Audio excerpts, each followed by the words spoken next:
Sir, you are live. Okay, shall we start? Yeah. A very warm good evening to one and all. It's a pleasure and a privilege to be here on behalf of my own self and on behalf of my very, very good friend, Dr. Vinod. I welcome you all to this fourth edition of this COVID that we've been doing in Tamil Nadu. And we understand that we have gone through very, very difficult times. But then, as I said, our will has prevailed. And I think if at least we see the light at the end of the tunnel at this point of time. All of us have gone through through a lot of things, physically, spiritually, economically, socially, and I think it's been a terrible loss for each and every one of us. It's been a terrible, but it's also been a time of introspection. I think that's what really strikes me at the end of it all. You know, um, this really brings about the fact that we need to be concerned, love thy neighbor as thyself, and I think that's really what is being said. And I think this is so important that in times like this we try to help ourselves by not only exchanging knowledge but also exchanging kindness and courtesy and inquiring about people's welfare. I think it just taught us many lessons. Least of it is medical, and I think more of it is humanity based. And I think it's a great opportunity to be here. And we have two very good speakers today, Dr. Yuvraj and Dr. Roy, who will be talking to us on the post-COVID scenario. And we only hope and pray that post-COVID remains post-COVID, does not go backwards, but it goes forwards as far as the post-COVID is concerned. And I think I hand over to Dr. Vinod to say a few words and to introduce Dr. Yuvraj. Dr. Vinod, please. Thank you, sir. Thank you. Very, very interesting starting, sir. Thank you. And I think Yuvraj needs no introduction. Yuvraj has been with us for a very long time. Most of us in every forum, we invite him as a speaker and everyone knows him. He's the head of pulmonary medicine in Venkateshwara Medical College in Pondicherry. Very, very dynamic person, a great teacher. And I am looking forward to hearing you. I won't stand in your way. Yuvraj, I hand over to you for the presidency. Sir, thanks for a nice introduction, sir. It's like, many meetings like we just discussed. It was a very great pleasure that, we have both of you in the forum so that, at the end of the discussion, we can have some fruitful, sharing of our knowledge and thoughts. Since you got more exposure to COVID cases, so maybe you are the right person so that you can tell you the exact rulings. Okay, thank you, sir. So without wasting much of time, I'll go to the topic. Sir, can you see the slide, sir? Yeah, you make it full page. Yes, I think you need to go to, that's it, fine. Yes, You're sir. good to go. Yeah. Yes. Okay. So the topic that was given to me is a post-COVID lung sequelae. I think most of us are facing this in day-to-day practice. In Pondicherry also, we got a peak of COVID cases during the time of pandemic, and now it is far reduced, and we are expecting second peak. I think it should not be there, as sir was telling. Even this post-COVID also is not a very easy task, or it's not a simple issue for most of the pulmonologists, because the COVID has caused so much of damage to the lung, particularly not for all the cases. Only those patients who got a severe and critical illness, their lung got so much of injury because of COVID. Not directly because of COVID, it's because of forced inflammatory response that everybody knows that fact. And we are afraid that it will create a big issue, because the quantum of cases that we got for severe COVID and also critical patients, since it's a pandemic involved a huge population like India. So maybe in the next few months, or in this month also, we are facing a lot of challenges. So as we know that COVID is not a disease that is restricted to lung, it can cause terrible damage to most of the organs. You could see here, it can damage the olfactory receptor, olfactory bulb, that can lead to anosmia, and it can also cause encephalitis. It can injure the lung. It can just damage the alveoli. It can lead to ARDS and lung, and pulmonary fibrosis and other complications. It can cause damage to the liver. It can cause acute kidney injury and all the things like so. As we can't tell that the COVID involves only lung. So basically, the COVID pneumonia, those patients who got a severe disease and those patients who got a critical illness, definitely all the organs would have been touched by the COVID, and definitely that will create a sequelae in most of the patients. So the patients at high risk of COVID-19 pneumonia, which group of patients are that we are expecting complications? All patients who are managed in intensive care unit or high dependency unit, indirectly, if they had a severe pneumonia or critically ill pneumonia, all patients discharged with a new oxygen prescription, all patients with protracted dependency on high flow of oxygen, high inspired fraction of oxygen, or all the patients who got a long duration of CPAP or BiPAP during the time of in the ICU, or any other patient, the discharging team has significant concerns about it. So all these patients, we can expect some form of pulmonary sequelae after COVID pneumonia. So before discussing the theory and facts, let me just show you how bad is COVID pneumonia in the post-COVID sequelae. What are the different COVID post-COVID sequelae that we faced in the past 2 months? So this is a 58-year-old gentleman who came with the complaints of breathlessness for the past 3 days, which was progressive, grade 3 to grade 4 MMRC. He was having dry cough for the past 3 days. There's no history of orthopnea or PND, no history of diurnal variation or postural variation, no history of fever, myalgia, or sore throat. So when we probed the history, he got a COVID pneumonia 2 months back, for which he got treated with supportive medications from a nearby government hospital. He was a known diabetic for the past 5 years on regular medication with good control. He was a known smoker with 30 pack years, farmer by occupation, not a known case of CAD or CKD or PTB.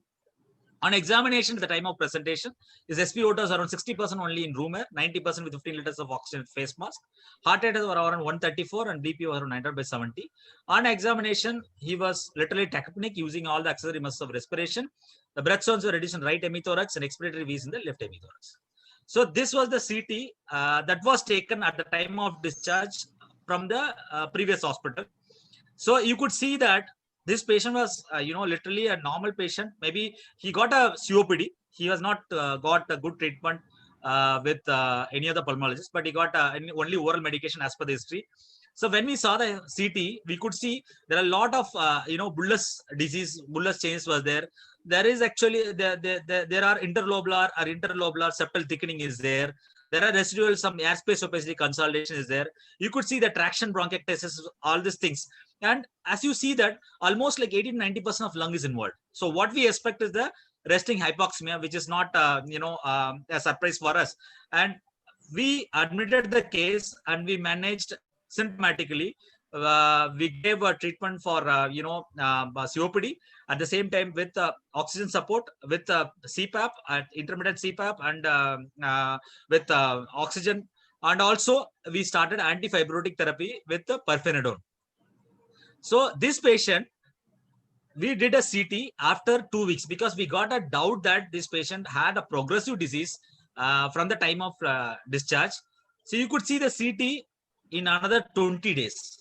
This was CT another 20 days, just to show you how severe is the disease. Maybe this patient might have had a bad small airway disease in the form of COPD, which was not properly treated by previous physicians, or which was not properly treated because he would not have gone to a good physician. So you could see the same areas wherever you could see that there is increase in the evidence of fibrosis, both interstitial thickening and septal changes were there. You could see that whole of the lung is replaced by multiple, emphysematous bulla. You could see that the bullas was there, bulla. And here also you could see the increase in size of bulla, whatever we saw in the last CT. So we confirmed with the other cuts also whether it is a pneumo or not. So it's not a pneumo, it's only a lung with the large bullous changes are there. You could see the progression of the fibrosis. You could see the progression of small airway disease in a matter of 20 days. So that severe is the post-COVID sequelae that we should understand. This is once again a case number 2, a 50-year-old COVID positive female who was admitted with the complaints of fever for 5 days, breathlessness for 3 days, and dry cough for 3 days. On admission, the vitals were stable with the SpO2 of 98% room air. On day 2 of admission, her saturation started dropping and was put on supplemental oxygen, only just 2 to 5 liters by face mask. On day 4, she started deteriorating further with increase in demand of oxygen. Then she was put on NRBM. On day 9, the patient was put up on HFNO due to worsening hyper. This is the typical scenario in a worsening COVID pneumonia you see in the ICU.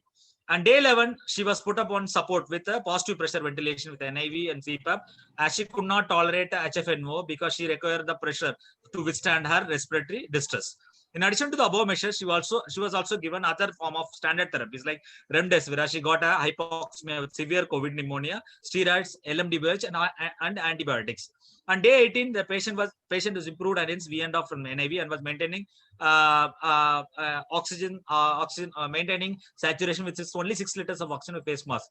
Once again on day 23, so she was RT-PCR was repeated, which was negative for COVID, and CT was taken at the time of on day 23. So you could see the COVID has caused a severe pneumonia, and now you could see almost 80% of lung is involved. There is residual airspace opacity along with the septal thickening and septal changes are there. That severe is the COVID pneumonia that we have to see. And this is once again a case of COPD. Why I just shown, because it can cause any amount of damage to lung. This is one of the typical case that where this COVID can also present as a cavitary disease. You could see that this is a post-COVID patient only. It's a COPD. It's a known case of COPD under treatment with me with a standard protocol therapy. You could see a large bulla, emphysematous bulla is there in the left lung, and also you could see the residual, airspace opacity here. I'll show you that cavitation that is in the periphery, which is not very typical that you see here. Like you see here, this area and this area, the cavitation was there, which is not very typical that what we see as a sequelae in most of the patients with the COVID. And that cavity persisted, and I've just taken a repeat CT also, it was there. So just to show you the varied presentation. And this is once again a case number 4. It was literally a normal individual with no comorbidities. Is active male with a COVID positive status 1 month back. He came to hospital with complaints of sudden onset of breathlessness for 4 days with a cough for 2 days. When we took the X-ray, we were just shocked that he got a good amount of pneumothorax was there, and ICD was inserted. And this is once again a case of post-COVID induced pneumothorax. And case by last but not least, you could see this patient is a 63-year-old male who is a known diabetic on insulin. He came with chief complaints of exertional dyspnea for the past 1 week, cough with scanty sputum for the past 5 days. There is no history of orthopnea or PND or reduced urine output. The patient was diagnosed to have COVID pneumonia 45 days back, admitted in a private hospital, treated according to the standard protocols. At the time of discharge, patient was stable. There is no requirement of oxygen at the time of discharge. But after 45 days, he developed dyspnea for 1 week and cough with sputum production. These were the X-ray at the time of discharge. So what we thought is there are only 2 diseases. One is secondary bacterial suppression, bacterial pneumonia. I muted him. Yeah. And also we thought of, as the patient was having resting tachycardia, we thought of pulmonary embolism. We confirmed the segmental arteries pulmonary embolism. So this is once again a sequelae. You could see the post-COVID pulmonary embolism along with the bacterial pneumonia, and sputum culture and blood culture, which was showed heavy growth of pseudomonas. We treated and just he recovered from the pneumonia and embolism and discharge. So what is this? Actually, this the most common sequelae after a post-COVID, what we see in a severe pneumonia is a fibrosis. The fibrosis could be viewed because of a disordered wound healing process and may be directly related to the severity of inciting event. The various mechanisms of lung injury in COVID-19 has been described, with both viral and immune mechanisms has been implicated. The additional factors could predispose the individual to severe injury also is there, and that leads to the increased risk of morbidity and mortality in this group of patients. This is a very good study that was from the pooled analysis from the 3 centers in Austria, where they analyzed the respiratory function, that is a pulmonary function, 6 and 12 weeks after discharge in a patient who got a COVID pneumonia. The CT scan at 6 weeks showed a lung damage from inflammation, shown in the form of ground glass opacitation in 88% of patients. At 12 weeks also, this measure dropped to 56%. The severity of overall lung damage dropped from 8 points from 6-week CT scan to 4 points on 12-week CT scan. You could see the decrement in the lung function, that is FEV1, measured at 6 weeks of all these recovered patients at around 23% improvement was there. It was less than 23%, showed less than 80% of normal value. And when we did the same, when they did the same FEV1 at 12 weeks, it was around 21% who got a FEV1 less than 80%. Same thing with FEC also, 28% of the individuals got less than 80%, and 19% who got a after 12 weeks who got a less than 80% value. So what does it show is that, so those patients who got a severe lung involvement, so these patients have some form of restriction, some form of reduced vital capacity, and that will improve over the course of time. And that is not for sure for all the patients, that to be noted.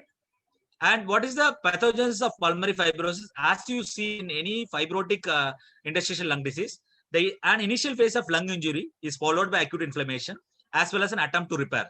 This is a disordered attempt to repair. That's why you get an enormous deposition of fibroblastic tissue in the lung and also in the interstitium. In severe and persistent injury with damage to the base membrane, the fibroblastic activities persist, which is converting, organizing into fixed and progressive fibroblastic tissue. The formation of this scar tissue, either it is a focal or diffuse in the lung, results in the disorganized alveolar architecture, which results in the excessive deposition of extracellular matrix. This will manifest as an increase in the irregular septal thickening, increases interlobular and intralobular septal thickening, along with the reticular pattern with traction bronchitis in the CT scan. So alveolar macrophages may play a major role. It phagocytes alveolar debris and it leads to the synthesis of cytokines and growth factors, which is involved in the normal repair after a tissue injury. In severe and persistent injury with damage to the base membrane, there will be a progressive fibroblastic response, as I already mentioned. The formation of scar tissue, once again, it is a focal or diffuse, as I told in the last slide. This is a schematic representation. You could see any acute or chronic inflammation due to any damage. For example, here it is because of viral injury. There is a damage to alveolar epithelial cells, which leads to the overexpression of all the pro-inflammatory cytokines, that is TGF beta, TNF alpha, interleukin 6. TGF beta is a pro-fibrosis, as everybody knows this. And this leads to the increase in the activation of fibroblast. This fibroblast will be converted into myofibroblast. The myofibroblast have actin in it, so it has a contractive response. So this leads to the large irregular deposition of the collagen, and it leads to the irregular fibrosis. That is the sequelae that you see in most of the patients, the severe COVID pneumonia. This is a histopathological representation of variety of damage that is caused after a COVID. Here you could see alveoli along with the hyaline membrane. You could see here is a thrombus, microthrombi. That is another complication that you expect in a patient with a severe COVID pneumonia. Here you could see the early proliferative response along the bronchioles, along the alveoli. Here it is the intermediate, and this is the late proliferative response. What does it show is that in patients with severe and very severe forms of COVID pneumonia, there is a disordered wound healing, disordered tissue healing is there. This leads to the excessive deposition of fibroblast. This leads to the excessive activation of fibroblast, which leads to the more fibrogenic process that, as you see in other fibrotic interstitial lung disease, that itself lead to a increase in the extracellular matrix deposition, increased collagen deposition, that leads to the fibrosis. So why this COVID ARDS is different from typical ARDS? As we know that ARDS seems to be the main cause of pulmonary fibrosis in most of the patients with severe COVID-19 pneumonia. ARDS caused by SARS-CoV-2 is slightly different from typical ARDS. This everybody knows this because the subset of patients will have usually a normal complaints or high complaints. What we expect in ARDS, it is actually an injured lung. You expect a very low complaints. It will be very difficult to ventilate that lung, but this patient have a normal or high complaints. That's why there is always a conflict that what type of PEEP strategy that we need to follow the patient with COVID pneumonia while you manage this patient in ICU. But this always depends upon the person who actually managing the case. After seeing their complaints only, we can decide on how much PEEP we have to apply, because that is also very important, because pressure also we need to check. And onset of COVID-19 ARDS was between 8 to 12 days, rendering that 1 week onset is limit is totally inadequate in COVID pneumonia. And CT findings, of course, is totally somewhat different between a typical ARDS and COVID, because COVID, most of the cases you see, most of the time you'll see a peripheral consolidation. It starts as a peripheral consolidation. That's very different from the typical ARDS. So what are the risk factors for pulmonary fibrosis following a SARS-CoV-2? As I already discussed that not all the patients will develop pulmonary fibrosis, because we have seen a lot of cases of severe COVID pneumonia, but not all the cases will come with a severe fibrosis. Not all the cases will come with a resting hypoxemia. Which group of patients are having high risk?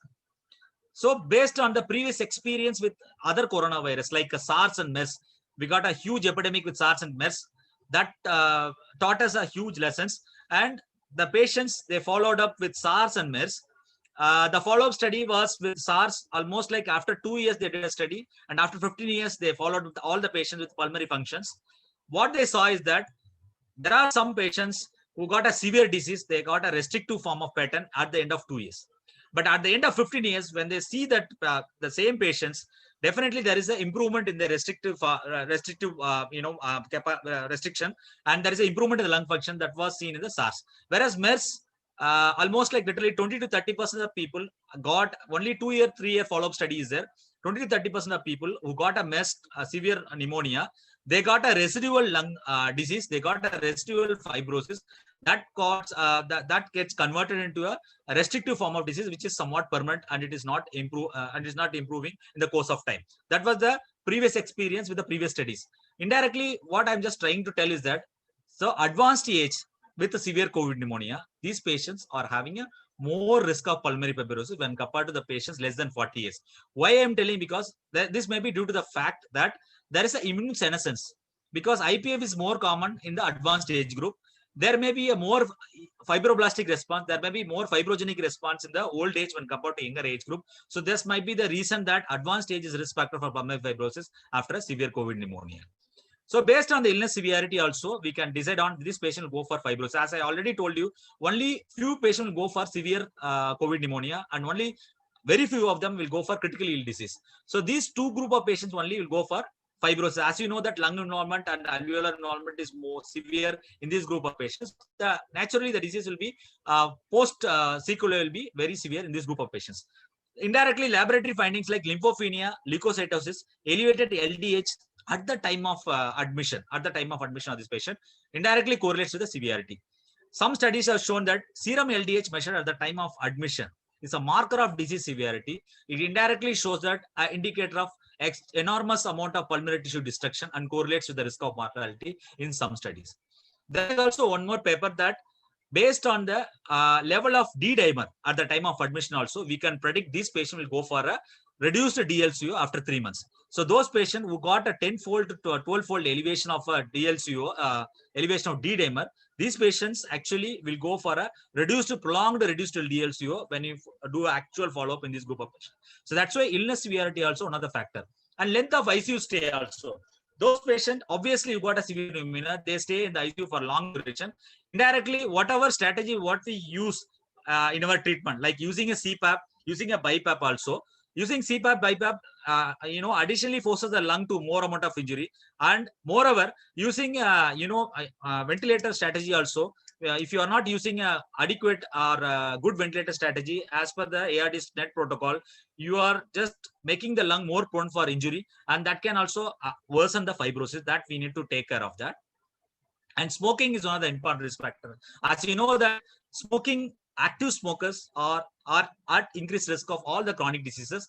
COVID pneumonia also is, there will be increased severity of COVID pneumonia is seen in retrospectively seen in active smokers. So in other words, smoking is indirectly linked to the risk of fibrosis in this group of patients. And chronic alcoholism also, as you know that alcohol abuse is responsible for the recurrent aspiration. As you know that there is one theory for idiopathic pulmonary fibrosis also, there is some papers on that. Usually it follows a micro aspiration after the gastric acid. So that leads to that's why it, idiopathic pulmonary fibrosis starts from the posterior aspect of the lung. So there are some theories are there, which was not hugely accepted. The same way that chronic alcoholism, these patients will have a aspiration, repeated amount of aspiration that will go to the lung, and they have a pro-inflammatory status in their lung tissue. So that will lead to the increased amount of fibrosis when they got a good insult with the viral pneumonia. And what are the strategies for reducing the risk of SARS-CoV-2 associated lung fibrosis? The first and foremost thing is that considering the challenges of treating pulmonary fibrosis, there should be a great focus on strategies aimed at reducing the risk of risk among the COVID-19 patient. The strategy should be you should put a stop to the inflammation. You should put a stop to the viral proliferation. You should put a stop to the fibro proliferation. All these three checks has to be done to prevent the devastating pulmonary fibrosis in this group of patients. So these are the follow-up strategy. I think Sir will deal all this follow-up strategy. How do you manage this pulmonary fibrosis? So treatment of pulmonary fibrosis, as far as you know, there is not even a single drug which was approved by FDA or any international agency for the treatment of post-COVID fibrosis. But we don't have any other drug in our hand. As we know that most of the fibrotic ILDs, we are using nintedanib, pirfenidone. Previously, these drugs were used only for IPF. That was approved by FDA only for IPF. But recently, based on the various trials, we are using for scleroderma-related fibrosing ILDs and other fibrosing ILDs also. The nintedanib and pirfenidone shows a promising response, and nintedanib, a lot of good trials was there, even in non-IPF cases. So that's why nintedanib, there are some case reports are there where it shows a good efficacy. And we have a personal experience also with nintedanib that nintedanib and pirfenidone can be opted for those patients discharge. So you can ask one question: so what is the ideal time for starting an antifibrotic therapy? Based on the previous experience, the fibrosis starts even after 1 week also. So after 1 week, if you see, almost like 4 to 6% got fibrosis. After 2 weeks, 24% of the people got fibrosis. After 3 weeks, almost 40 to 60% got fibrosis. This is based on a small study that was done only for the severe COVID pneumonia. So based on the experience, the fibrosis starts with 1 week, and at 3 weeks it reached the maximum. So it's always better to start at the early phase also. And as you know that these two drugs has good amount of involvement in reducing acute exacerbation ILD. So the concept is that these two drugs also put a check to the inflammation also. That's why there is no harm in giving this drug in early phase of the those patients got a severe COVID pneumonia, because this puts a check on inflammation also. This puts a check on reducing the inflammatory mediators. This puts a check on reducing the fibrogenic response.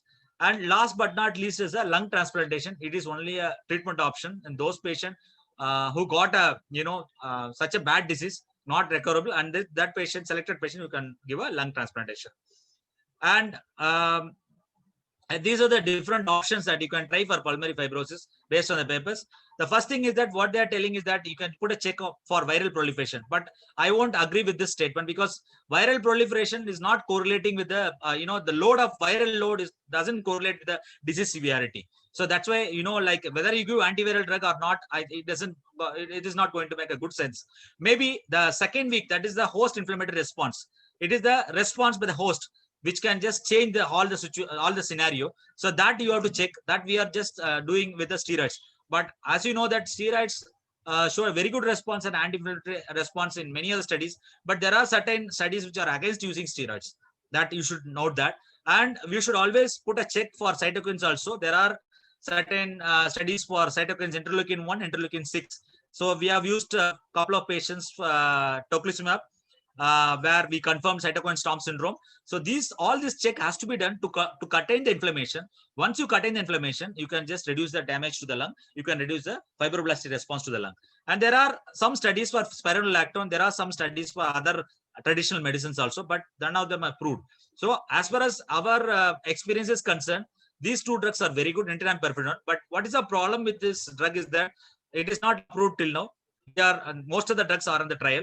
So you are not authorized to use this drug safely, only trial and error basis. And second thing is that both the drugs are somewhat hepatotoxic, because we are using other drugs, favipiravir and other drugs, antiviral, other drugs also. So when you use for the acute phase, so you should be very careful for this.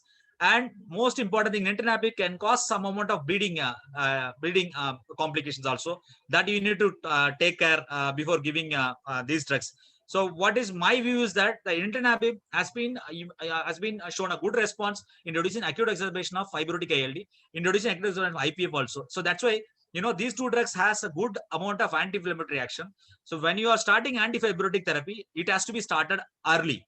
It has to be started, according to me, maybe in a matter of 10 to 14 days.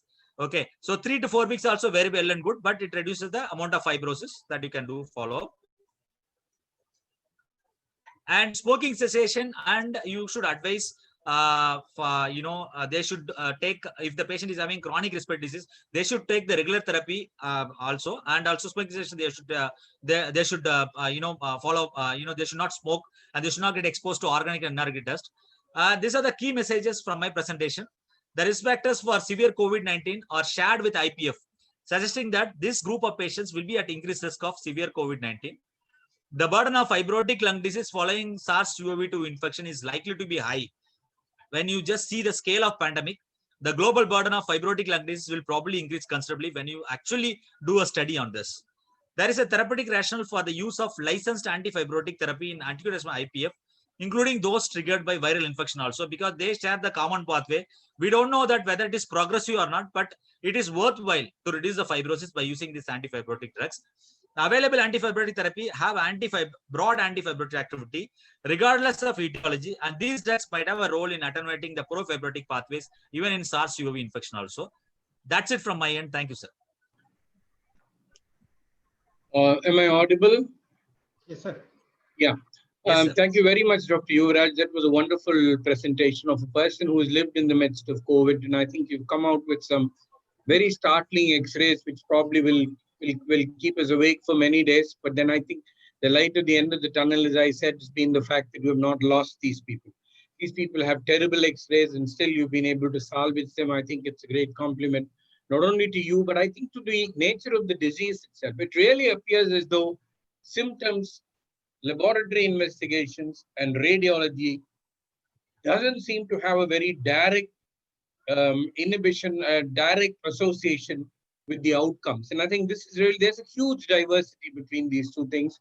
And I think it is this diversity that we've not been able to really, that's been the challenging thing for us, that we've not been able to mix these two things in one hand and glove.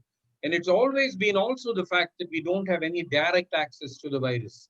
Our access to the virus is all roundabout, is all speculative, is compassionate, whatever. And I think wonderful presentation, Dr. Yuvraj. Thank you so much.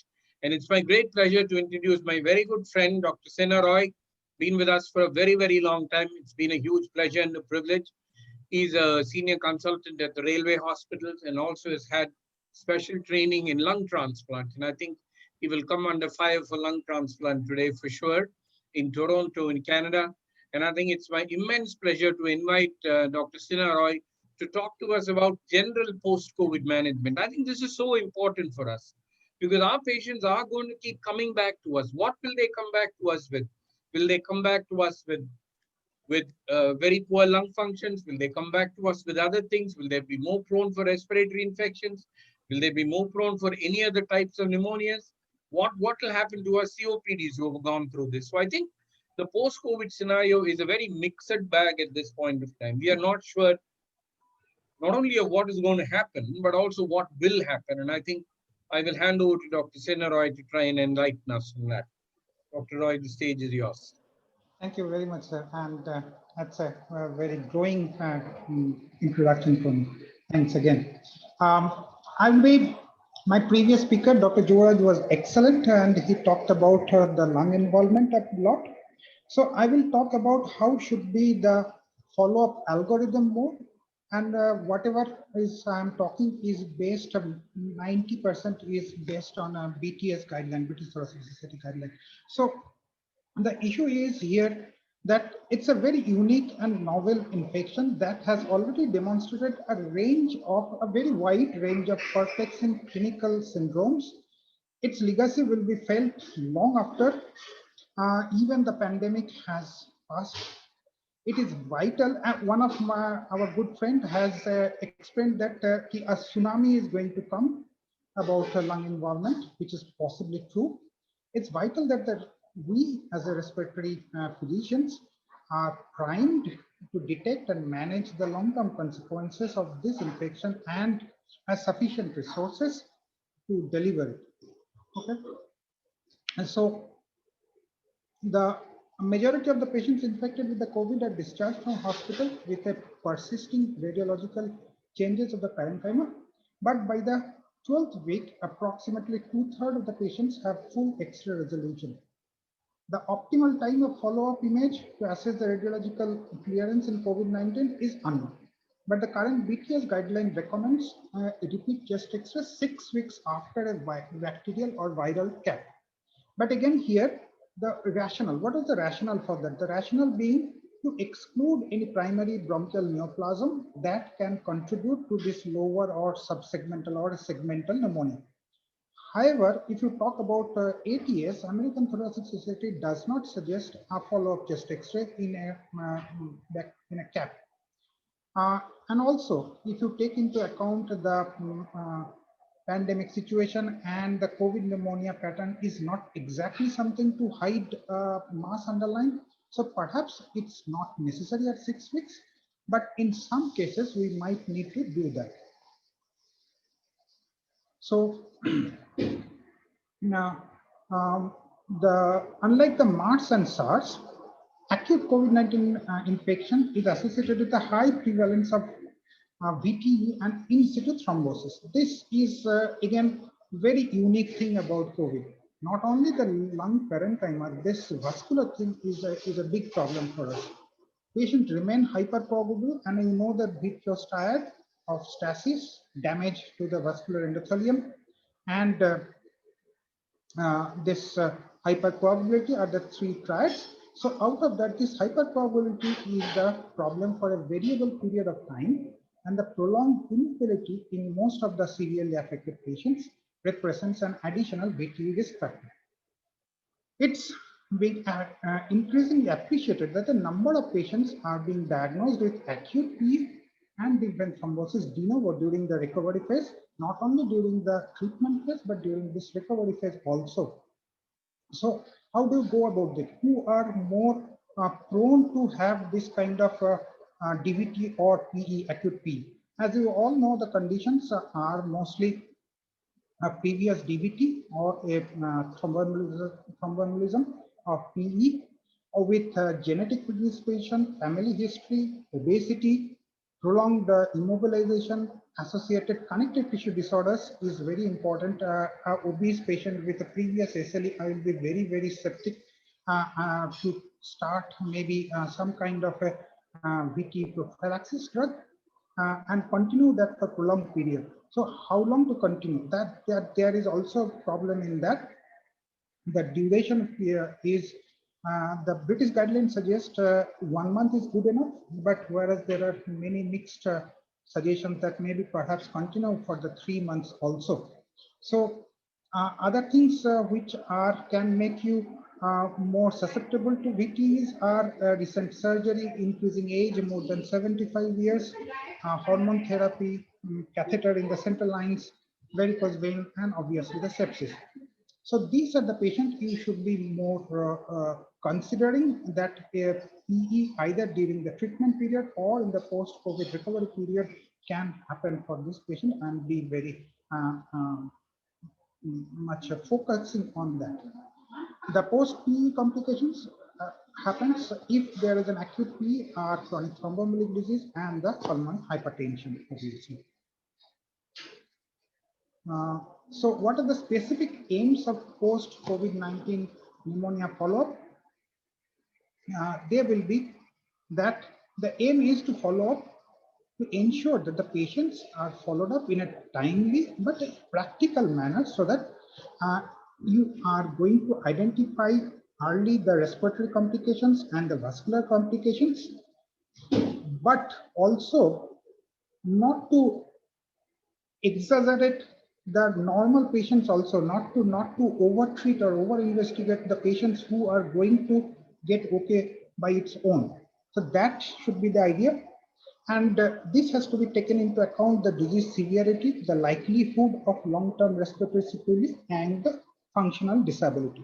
So with that point in mind, the early, medium, and long-term respiratory complications of the COVID pneumonia is the specific aim. The most serious and potentially life-threatening complications, such as pulmonary fibrosis and the vascular disease identification at the earlier stage. Also, the patient's need, such as breathlessness, oxygen requirement, assessment of the oxygen need at home, rehabilitation, palliative care. Rehabilitation is a very important item, but perhaps we always lack in that. We do not focus much here in India about rehabilitation. Then the palliative care, symptom management, and psychosocial management are also very important for us to consider.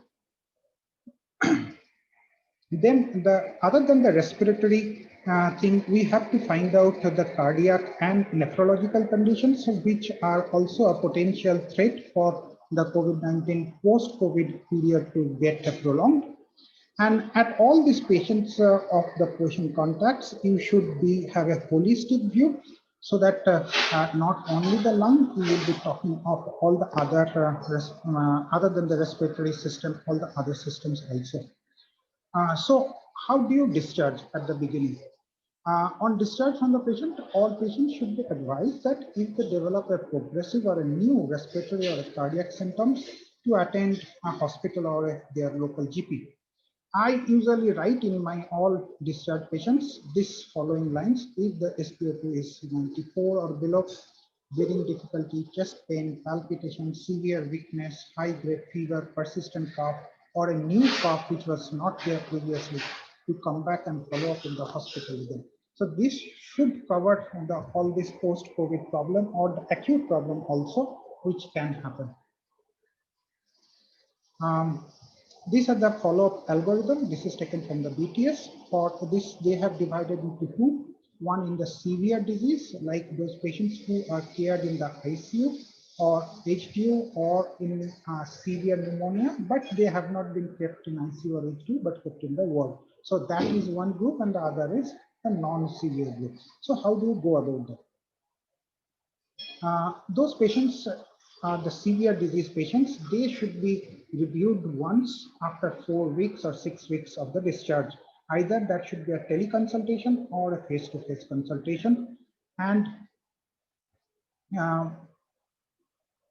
you have to consider what are the possibilities of who are those patients who are going to be having a chance of having complications. So those patients, as Dr. Juvaraj has already told you, again to repeat, all patients who are on intensive care unit, HDU, or the patient discharged with a new oxygen prescription on discharge, and the patient who were on high fraction oxygen, on CPAP or BiPAP or on a ventilator, or anybody else whom you think has a significant concern.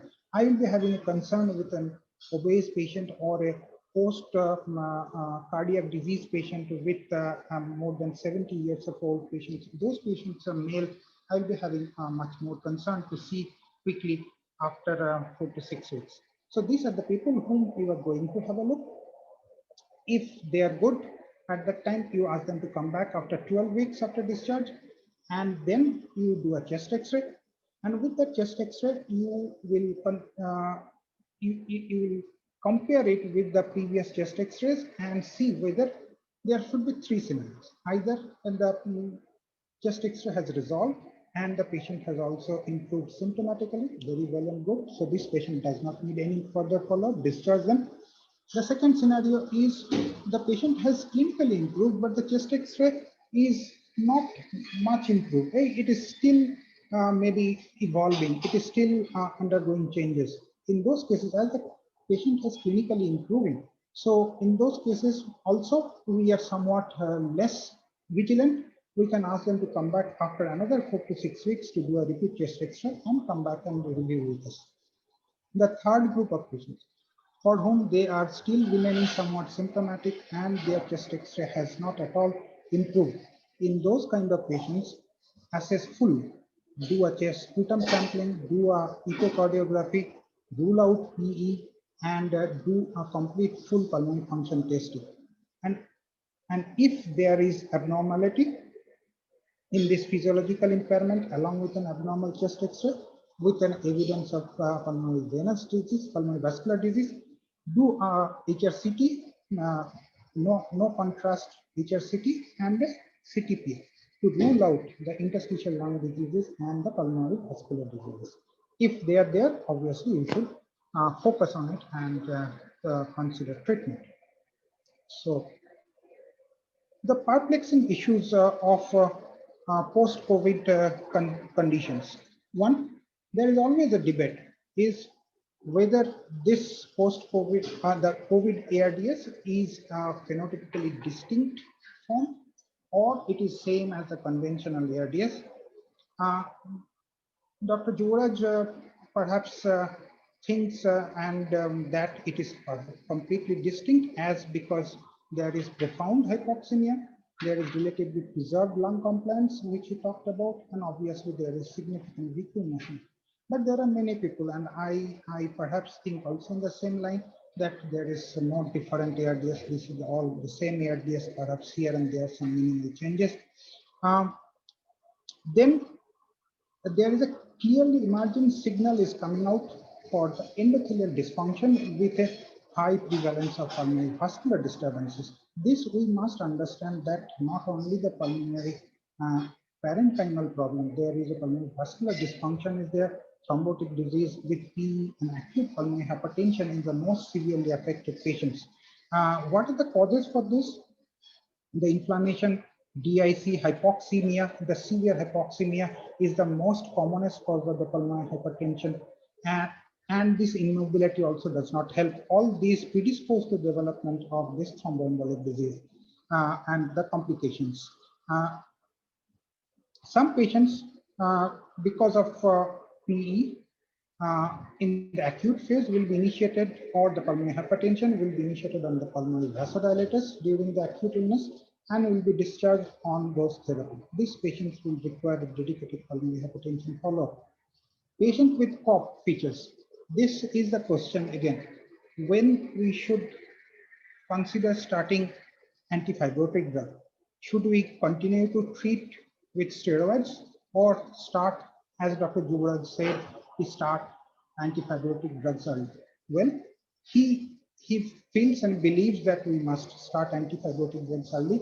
I again try to contradict him. Obviously, this is a new field. We are all learning. But nobody is correct, perhaps. We really don't know who is correct. But our thinking, or my kind of thinking, is that those, how come pulmonary fibrosis can be so acute and condition?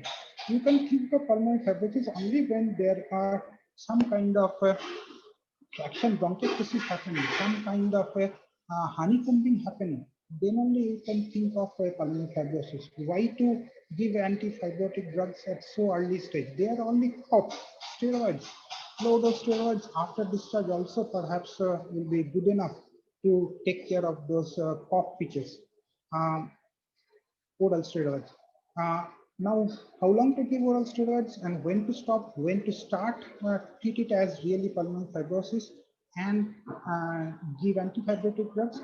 Perhaps I believe in that group of people who thinks maybe 1 to 2 months is a good time to wait for starting the antifibrotic drugs. That's okay and fine with me. So maybe a 1 month is I can think of. And if the CT finding suggests to me that there is a traction bronchiectasis and there is the pulmonary honeycombing are happening, that is definitely sign of pulmonary fibrosis, which will never go with steroids. So then maybe perhaps I will start antibiotics.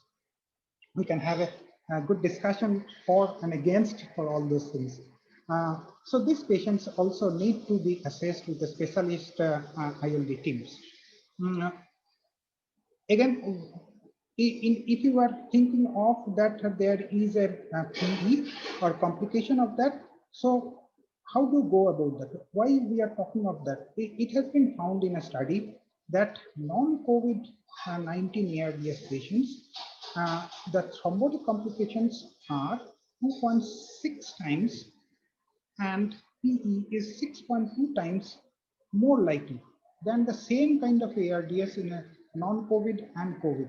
So if you are having a PE chance of 6.2 times more than a non-COVID ARDS, I would perhaps be very much willing to start and continue those either drugs which will take care of those VTs. So which drugs you should be thinking of? What should be your choice of drug on those tests? Obviously, the newer oral anticoagulants are okay, but remain again, you have to keep in mind that they are not more effective than the previous drugs of acetrom or warfarin. They only are somewhat less bordering, less side effects are less. So maybe a younger patients, I will be happy to start also with acetrom warfarin. You just have to see that INR only. Whereas a person who is 75 years or older people, I would perhaps try to start them on a newer oral anticoagulants. Also, you have to keep in mind that pregnancy, breastfeeding people, and people who are having a mechanical heart valve, they may not be a good candidate for the newer oral anticoagulants. So the post-COVID, how do you have a holistic view? The holistic assessment will be not only the lung fibrosis, but also you should assess and manage the breathlessness. You should also consider the management of the dysfunctional breathing. There should be symptoms or management or palliative care management where required. There should be assessment and management of the oxygen requirement, consideration of the rehabilitation need, and referral for rehabilitation, psychosocial assessment, and assessment for anxiety, fatigue, post-viral cough, very important, other than the venous thromboembolic disease, which we spoke a lot of, and obviously the post-intensive care unit complications such as sarcopenia, cognitive impairment, post-traumatic stress disorders. These are very important now after this prolonged intensive care unit stay and without seeing their relative. These are very important now currently. You have to take help of the intensive care doctors because there will be tracheostomy also for a few patients and you have to manage them. So like that. So that's a holistic attitude. So this we have already discussed. What next is the mild to moderate disease. In this mild to moderate disease, again, the safety net of 12 weeks after discharge is always there. You would perhaps say this patient was cared for only in the emergency or in the ward for a few days and or maybe kept in the home. Why do you want to see the patient again after 12 weeks? Just because of this safety net of whether this patient is having an acute VT manifestation again or the lung fibrosis, which perhaps was not there when you have seen him at the beginning. So that's why the 12 weeks after discharge, do a chest X-ray and the same kind of follow-up as in the previous case. Here there is no earlier follow-up is required. So PE and post-PE follow-up will be patient diagnosed with PE during the acute illness should have this follow-up to find out if the pH is happening, pulmonary hypertension, or there is significant chronic thromboembolic disease is happening. If there is no evidence of chronic thromboembolism, pH or significant residual thromboembolism, and as we know that this is a strongly provoked nature of the acute COVID disease, or that PE has happened, so we can discontinue anticoagulation after 3 months of therapy. Again, in another place, the same BTS is saying that 1 month of therapy is perhaps also good enough. So again, BTS itself is also now in dilemma when to stop. Okay, so 1 to 3 months is an time you decide yourself. Your own case is always your own case, and every case does not go into the guideline. So you must have a high index of suspicion for diagnosis than acute PE during this follow-up period. There should be a low threshold for investigating and treating for the VTE in patients who was doing well, but suddenly who has an acute, say, tachypnea, tachycardia, the fall of BP with a high requirement of oxygen. Patient was perhaps already on oxygen. You have discharged the patient on oxygen, and now suddenly from 2 liters he has gone to 5 to 6 liters. You must think and consider that this is a PE perhaps is happening. So you must do investigation accordingly, maybe a CTPA and a VQ scanning. But this is easy if it is a follow-up condition, but it is very difficult. I'm just touching upon in the acute case, though that's beyond the syllabus. What we are talking now is post-COVID. But I'm touching upon this because this we always face in our current management of the COVID also. Whether a patient who was suddenly doing actually okay, so 4 liters or 5 liters of oxygen suddenly has become so dyspneic, you have to take the patient to ICU and perhaps maybe you have to put it on CPAP or maybe intubate. What to do? Do you think the patient is already on steroids, a good dose of steroids, or what next? You understand that with this much of high oxygen therapy and all our COVID treatment areas are now basically some kind of a stopgap thing. So take those patients from those areas to a radiology to do a CT scan for is definitely difficult. So you must consider a presumptive diagnosis and treatment for this. Even if you can do an echo, bedside echo, But again, the COVID itself can have a right ventricular dysfunction. So unless there is a severe right ventricular dysfunction, or there is definitely you can see in the echo that there is a pulmonary embolism hanging in front of your eyes in the echo. Obviously, you are good enough to give therapy, but otherwise, I will be having my antennas up for presumptive diagnosis and treatment. You take off your Hasbled score, and where you know that where is the increased chance of bleeding.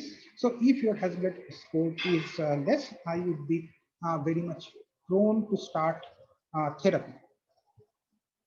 And that will be something like a presumptive treatment for PE. So this we have to consider and think of. So this is the point I'm trying to harp again and again, that you must have a high index of suspicion for the diagnosis of acute PE during the follow-up period and also during the acute management period also. In those with PE who remain symptomatic, echo and pulmonary vascular imaging modalities such as VQ scan and CTPA is the mainstay of assessment. And VQ scanning again has got some limitations for patients with a structural lung disease, which may be more likely in the post mechanical ventilation scenarios. So next, I must talk about D-dimer and in the post-COVID scenario. Dr. Yuvraj has touched upon it a bit. A study has observed that high D-dimer level with a median of about more than 2000 versus 500 or 600, which is the standard cutoff in non-survivors compared with survivors. So non-survivors have a higher D-dimer of more than 2000 microgram. And BTS also has got now current guideline which is coming out, which says the D-dimer, according to the D-dimer level and also the patient severity, you must choose what kind of heparin or Flexen you are going to give. Less than 1000, give 40 microgram once daily of Flexen. Between 1000 to 3000, give 40 milligram twice daily. And if it is more than 3000, then give 60 twice daily. This is how now BTS guideline is suggested. So not only it does not depend only on D-dimer, again and again, it depends on the patient severity, patients, what kind of patients you are treating. Accordingly, you have to decide. So D-dimer will definitely help as a pointer that a patient whose initial D-dimer more than 2000 can be a non-survivor. It is, however, it is not possible to identify a threshold which can be used to say that this is the cutoff for non-invasive diagnosis of a thrombus and a decision to whether to give diagnostic imaging is necessary or not necessary. We cannot have that kind of cutoff yet, or might not never will happen. Acute thrombus can be excluded, however, in patients with a normal D-dimer level who do not have a high clinical probability of VT. This is common and this is known to all of us. But again, just to remind us, there is no role for routine measurement of D-dimer in post-discharge follow-up. Perhaps there is a role in when there is an acute condition. D-dimer may be useful in the investigation of possible acute PE in patients who develop acute new or worsening breathlessness, which I was talking of. It should not be used to exclude suspected chronic thromboembolic disease and PH. There is another very interesting study which has come up, and Dr. Yuvraj talked up about this. A higher level of D-dimer on admission could effectively predict impaired DLC after 3 months of discharge. So what are the other issues other than lung which we should keep our antennas up? Identify the ongoing oxygen requirement, management of dysfunctional breathing, and mental health issues. Renal dysfunction is common, and acute cardiac presentation. This is very, very common. We have seen many cases of myocarditis, even sudden cardiac death, and this myocarditis can present in the form of rhythm disturbance. We have got many of those rhythm disturbance cases, and also there will be heart failure cases. So these are the things you must also identify and follow. Nutritional need, the patient will be, those severely ill patients will lose lots of kgs and they were on ventilators, so their nutrition need to be assessed. Identifying the pulmonary rehab. This is a very important topic again, as I talked previously. the pulmonary rehab. I will touch upon pulmonary rehab later on. There will be also need to find out the cognitive, psychiatric, and physical complications, including this critical care neuromyopathy, post-acute care, which collectively called as post-intensive care syndrome, and they can take help of the post-ICU dedicated clinic, which are now coming up in all Western countries. We must also think of something like that. Then the other point is the secondary infections. We should have a high index of suspicion for bacterial and fungal co-infections. Um, Dr. Juboraj beautifully shown a case of bacterial co-infection. Um, Careful microbiological sampling, bronchoscopy, and analysis or sputum analysis are required to ensure that the infective complications are addressed as early as possible. I just want to remind you that it is not only bacterial, the fungal co-infection is also very important.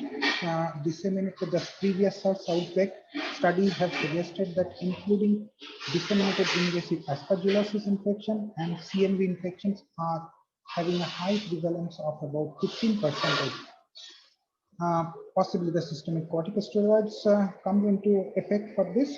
In critically in patients with COVID-19, the prevalence of invasive aspergillosis is as high as 25% in some post-mortem cohorts in Western countries. So keep in mind also that fungus can also be a cause of your bacterial other secondary infections. So the pulmonary rehab. Pulmonary rehabilitation is already established as a key management strategy in those with the chronic respiratory diseases, so like COPD mostly, ILD, and obviously pre-transplant and post-transplant cases. These are very important pulmonary rehab.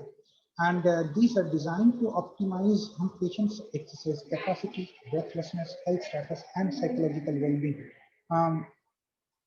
A study investigating the pulmonary function and exercise capacity in a group of SARS survivors showed that although the residual mild pulmonary function defects are detected in about half of the recovered patients at 3 months after discharge, but 41% had impaired exercise capacity that could not be accounted for by this only ventilatory limitation. So there is something else, and that thing else is the critical illness, muscle weakness, myopathies, and the deconditioning. These are the very common and the most common likely contributing factor which need to be addressed to, and pulmonary rehab is the only way to go about that. So pulmonary rehab is an exercise and education program designed for people with lung disease who experience symptoms of breathlessness. It is characterized by an individually prescribed and progressive exercise training program and an educational package also. It is not only exercise and training program, it is an educational package also that helps people to better understand their condition and symptoms to support effective self-management. How does it go about that?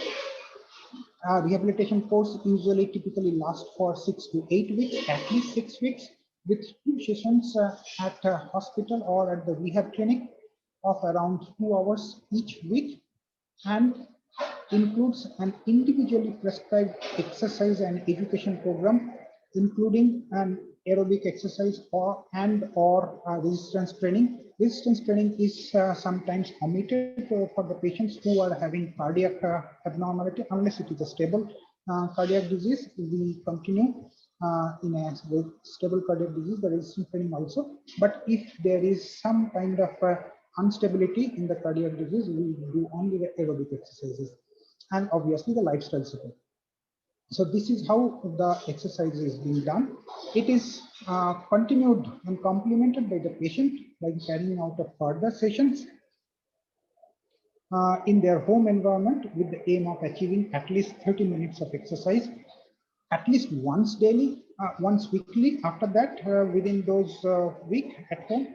But the target is always the other 5 days a week, every day, 30 minutes of exercise at home.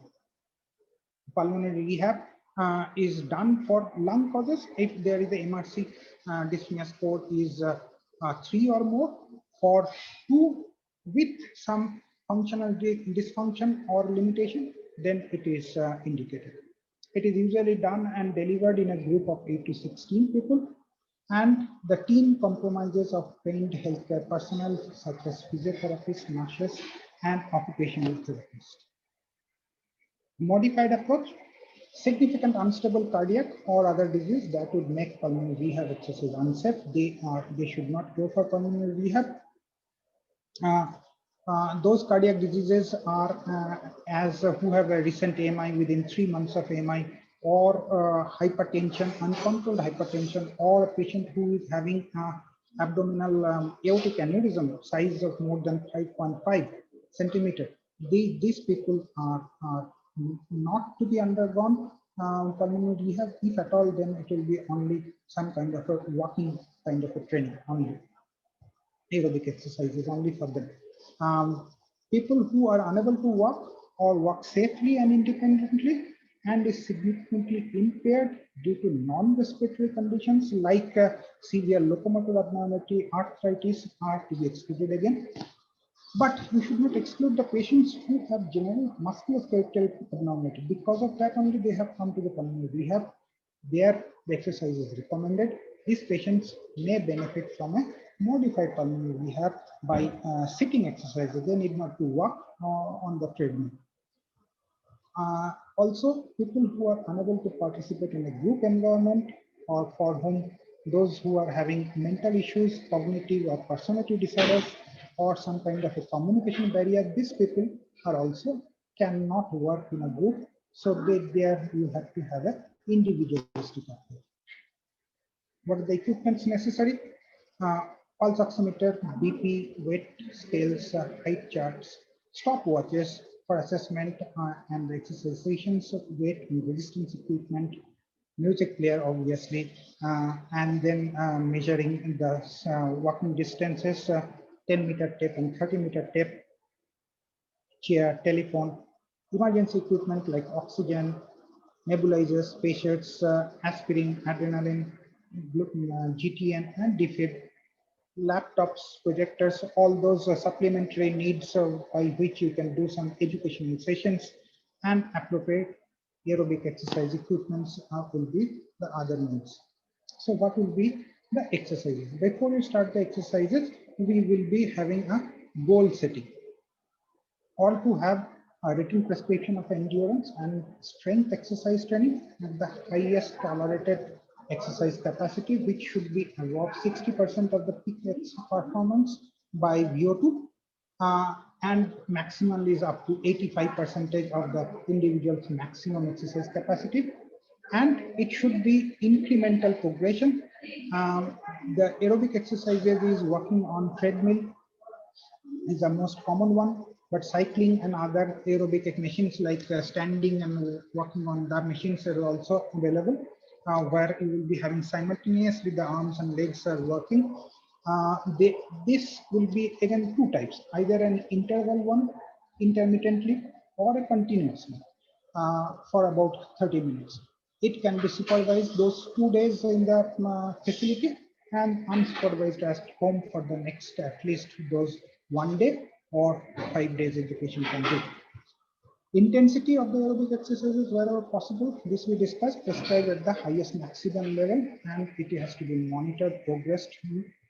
Frequency, twice weekly supervised, as I said, and as a minimum, and another additional home exercise session per week.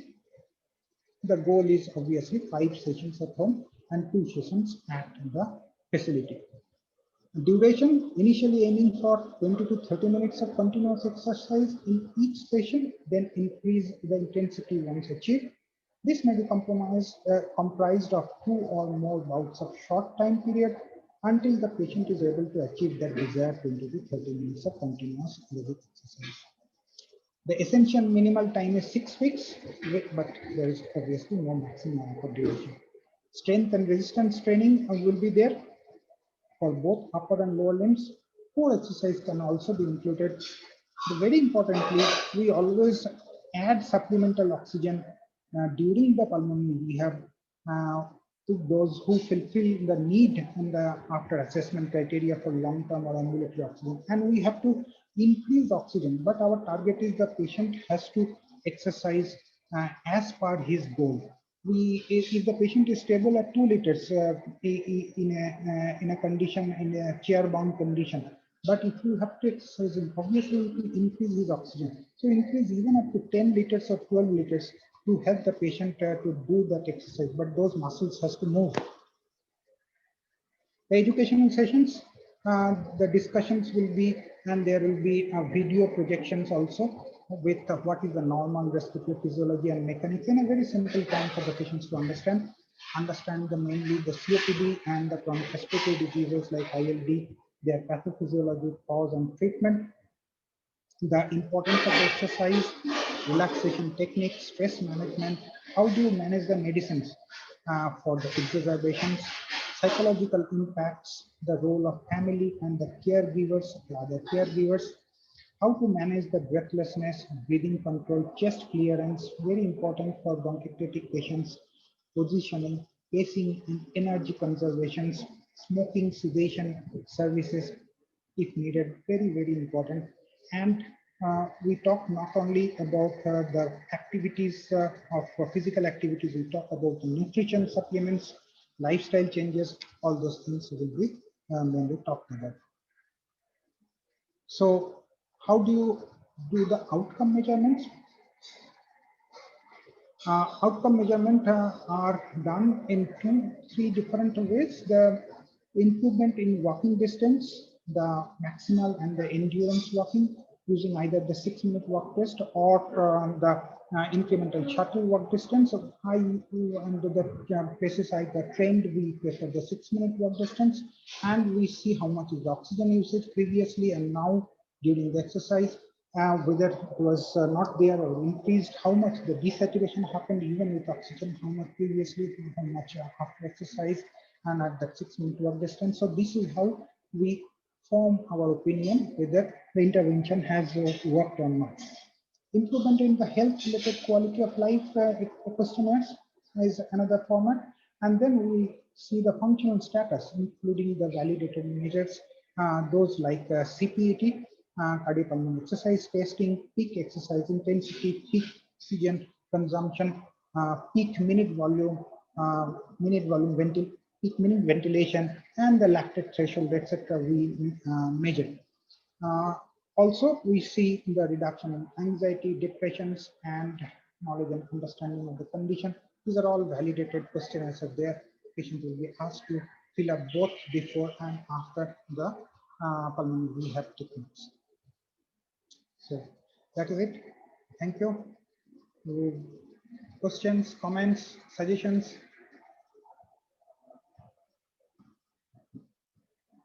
Hello. Sir, we cannot hear you, Dr. Piketty. Sir, Yeah, now it's fine. Thank you, Dr. Roy, for this wonderful presentation. I think it's so important for us not only to look at disease, but also to look at post-disease and to look at all aspects of post-disease, medical, emotional, look at depression, look at a lot of things. And how do you evaluate the disease over a period of time? I think your stress on the exercise testing, especially the 6-minute walk, I think is a wonderful test. The one thing that I will not depend upon is to depend upon a spirometry for these patients. Not only because it's extremely difficult to do a good spirometry, because I think it's got absolutely no connection with the sort of dynamic systemic disease of COVID that we have here today. Yes, so sir. I would think that the sort of dynamic indices are any day better than the others. I have a couple of questions here. Vinod, can you take those questions, Vinod, please? Yeah, I think I'll first put the question to Yuvraj because some of them are on pirfenidone and nintedanib. Yes, I think you are interested in that. So Yes, one sir. question was, what is the dose of pirfenidone to be used? And the other question was, which one is better in your opinion, pirfenidone or nintedanib? Yeah. Sir, actually, as I initially pointed out that, only particular group of patient only needs is antifibrotics.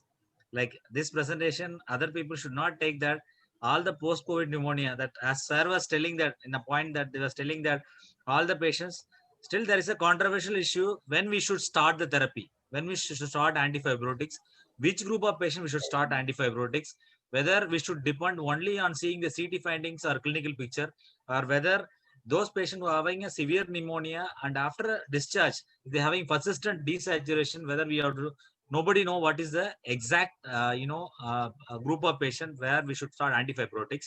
According to me, what is my personal experience, I'm telling you, sir. So as per the clinical registry, which was registered for all the antifibrotics till now, some are in phase 3, some are in phase 2. These registry, they have used pirfenidone, they have used nintedanib, they are still in phase 2 and phase 3. Many of the trials, they have used pirfenidone in the clinical course less than 14 days. The point is less than 14 days. Even many of us would not agree that same thing. Even I'm also not in favor of giving the pirfenidone or nintedanib at the time of acute COVID pneumonia when the patient sits in our ICU or ward. But there is some logic based on their previous experience as with the SARS and MERS and all. There is some logic. They are telling that fibrosis starts at the end of 1 week, becomes maximum at 3rd week. So according to me, so we should wait for the normal healing to occur, because this fibrosis is like nothing but aberrant healing. I told you, this aberrant healing may not be there for all the patients, and we should really need some biomarkers. We should really need some other tests to guide us which group of patients really benefit from this antifibrotics in order to save the money for the patient, in order to avoid unnecessary adverse effects in the acute phase of disease while we just manage the patient. According to me, which group of patients I'm selecting, I'll tell you, sir. One is those patients who got a severe COVID pneumonia, having a protracted course in ICU, who got a long, course with a longer requirement of oxygen, longer requirement of CPAP or any positive pressure therapy, who got an additional stress for the lung. So, and at the end, time of discharge, those patients who got a CT, who got still a bad disease, got almost more than 80% of lung involved, having evidence of crazy paving pattern along with gross septal thickening and all. So we may not be seeing a traction bronchiectasis in all the cases. Maybe that's a good idea that we see the traction bronchitis and all. We may not be seeing all traction in all the cases. What is my point is that there is a worsening of the lung function after an episode of COVID pneumonia. These patients require oxygen for long duration. As you know, the nintedanib for other fibrotic ILD, so it has achieved a short-term benefit, sir, based on the various studies. Even after 2 weeks also, if you do all the different pulmonary functions, after two months and 3 months, they got a good positive result in nintedanib. That's a positive point, because pirfenidone has not got that good result. So what is my view is that those patients who got a severe COVID pneumonia, those patients who got an interstitial or intervalvular septal thickening, those patients who got a protracted course in ICU, these patients would be benefited from antifibrotics. The dose what I use is that I prefer nintedanib over pirfenidone, just because a simple reason is that this is actually nintedanib is as only 2 drugs we have to take. Only like pill burden is so less. Even though if we are telling that pirfenidone, it is coming at around 800 milligram and different doses. I could assess from the patient that the size of the tablet matters a lot. You know, the pirfenidone, the tablet size is very large. Many patients are complaining that, sir, after taking the tablet, I could not take any other medicines. So maybe nintedanib adjusts over pirfenidone. So one problem in the nintedanib I face is some people, I face diarrhea, but diarrhea is not a major side, adverse effect that limits us to use nintedanib. But theoretical complications like bleeding and cardiovascular complications, like what we discussed, COVID and pneumonia, that is there with nintedanib also. But nintedanib dose is 150 milligram BD, sir. Pirfenidone dose, what I use initially is starting from as like IPF, 1 tablet TDS initially. I will see how they tolerate, because we use all other drugs, steroids and all these things. Then after 1 week, I will slowly increase the drug dose of the drug, not at the dose as we use in IPF. I have not used any patient the same dose, like more than 1,100, more than 2,000 milligram. I've used a simple dose, 222, 111 for first week and 222 for next subsequent weeks. And I follow just maybe for 6 weeks, and I'm not very sure that how long we have to give this therapy. Like it depends upon the personalized experience based on the different patients. Thank you. Actually, I would like to congratulate both of you for making this a very, very excellent presentation. The next question I'll put it to Sinha, sir. Actually, one thing I would like to thank you, sir, for pointing out that it is not only a pulmonary disease, both of you, in fact, and it's more of a systemic illness. There is hyperglycemia. There are a lot of infections post-COVID. There are vascular complications. So it's a multi-system problem. And like sir told, even anxiety disorders, it is not confined to the respiratory medicine alone. So there are a couple of questions, other questions. Sinha sir, one question which the audience want to know is there a role of inhalers in post-COVID scenario? And how long do you use steroids in these patients? And What was the first question, sir? What is the what role of inhalers? Is there a role for inhalation therapy? Meter dose inhalation, inhalers and inhalation therapy? Yeah. inhalation therapy, yeah. Uh, Again, everything is, I would say, here and say. There is still, we do not have any concrete proof of anything. Yes, there were at the very beginning of COVID, there was a few, not only few, I would say only one or two incidences which came to our light that the perhaps budesonide inhaled could have helped. That may be anecdotal, I don't know. But steroids as such, as an injectable therapy or oral therapy, has got a mortality benefit. This is the only drug which we know that has got a mortality benefit, and that is accepted by a very wide studies all over on different studies. So the question is how to use it and how long to use it. That is a very valid question. Again, the answer would be uh, what I do is in the acute stage, on the moderate to severe patients who needs oxygen, they should get oral steroids.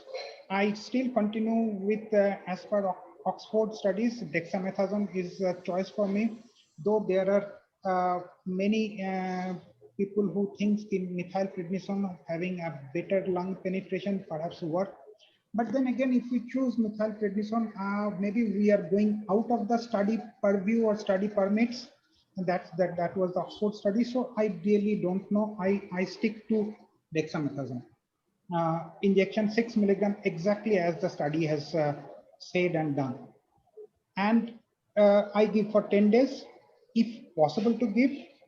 Means possible to give means if there is no secondary bacterial infections and the WBC count is going haywire. I really don't know whether that count is because of the steroid itself or a secondary bacterial infection. I think that that is more of a bacterial infection in a middle-aged or late patient with a diabetes going haywire with steroids.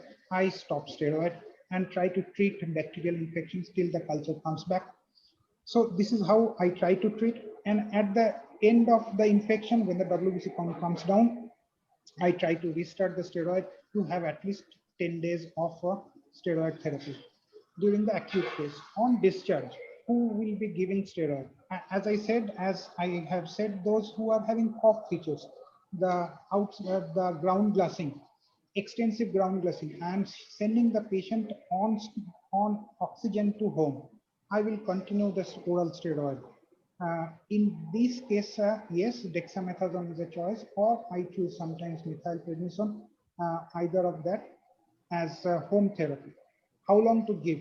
I try to stop it as soon as I can stop the oxygen, and unless there is any secondary infections. This is how I go about it. Perhaps my thinking is a month, that I take it as a month of steroid therapy post-COVID period. That's how I do it. I don't know whether I'm right, wrong. Someday it will prove us what is correct or not. But this is how currently I do it. Dr. Roy, can I ask both of you one question? Yes, sir. There is a certain city in India, and I will not name the city, who's swearing by cyclosinide inhale in patients post-COVID as such, post-steroid, post-COVID, post-COVID fibrosis, whatever. And you know what city I'm talking about. But I just want to know your take on these two things, because there are a lot of people who started trying to use this as such. What is it like? Is it only experimental, or is it a sort of individual perception that people have that drug like cyclosinide will help? What is it like? So my thinking is it's a good clinical science or good clinical judgment. It's not that whimsical. I would say that because cyclosinide is a very good steroid, and as we know that steroid is indicated, see the bad effects of oral steroids. There will be our diabetes will become haywire, our bone fragility, which patients was already on prolonged therapy at ICU, and then at 70 or 70 plus years, the bones will be in a very bad conditions, and their psychosocially, psychological involvement also with oral steroids. So those are the side effects. So why not cut it out, give cyclophosphamide once daily therapy, good enough. I agree with that. But what goes against that? That it is still, as if you see at that those severely ill patients, if you see their D dimer or maybe IL-6, even at discharge, there will be still their high. That means the inflammation is still continuing. So maybe an oral steroid at a low dose could have been helpful for this patient. As we continue to say, sir, we really don't know what is going to work. Till now, we thought keep remdesivir works. Very recently, we have come to know that WHO says bullshit. Very Sir, recently, we've come to know that nothing works Nothing except works. to go down on your knees and pray, possibly. And I think even that, if you don't do it well enough, you are in the soup. I think I just have one question for you, Raj. These patients who are at home, who are home quarantined as such, do you Yes, sir. think there is a role for one, steroids, two, antivirals, three, what is it you want to give them? Do you just want to watch their saturation, or you want to leave them alone? Take only SOS paracetamol? What is it you want to do? Sir, here I am very clear, and I am on solid clinical ground here. Nothing. Do not give Okay, steroid as per excellent. Oxford. Do not give steroid unless there is a need for oxygen. This is proved. This is Okay. proven enough. Yuvraj, yes? Sir, sir, what is the thing in acute phase? What I am following is that thing.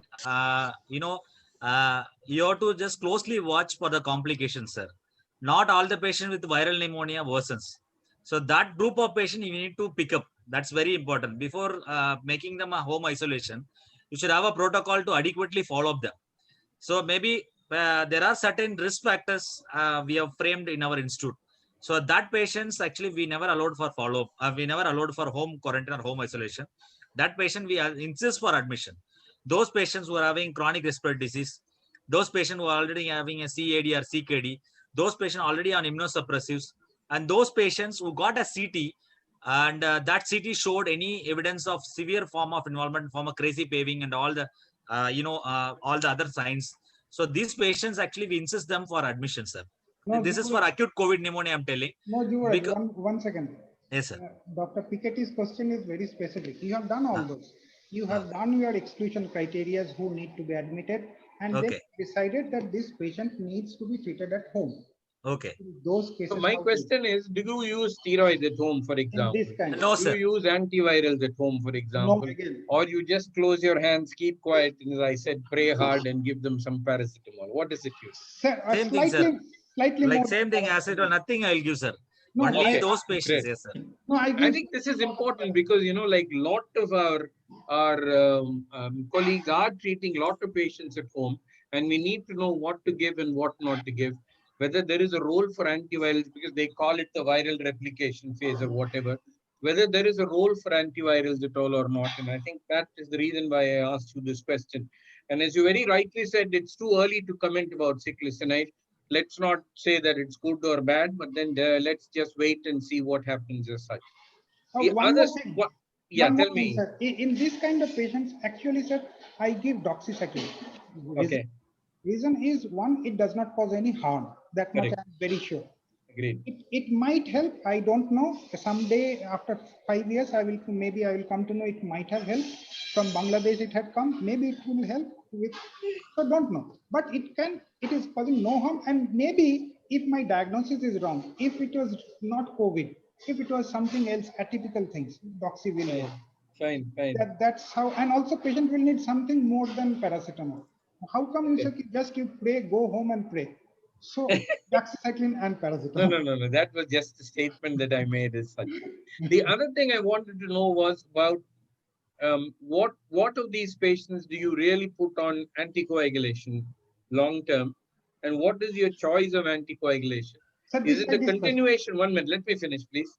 Is it a continuation of the anticoagulation that you give in hospital when they are in the ICU on the ventilator?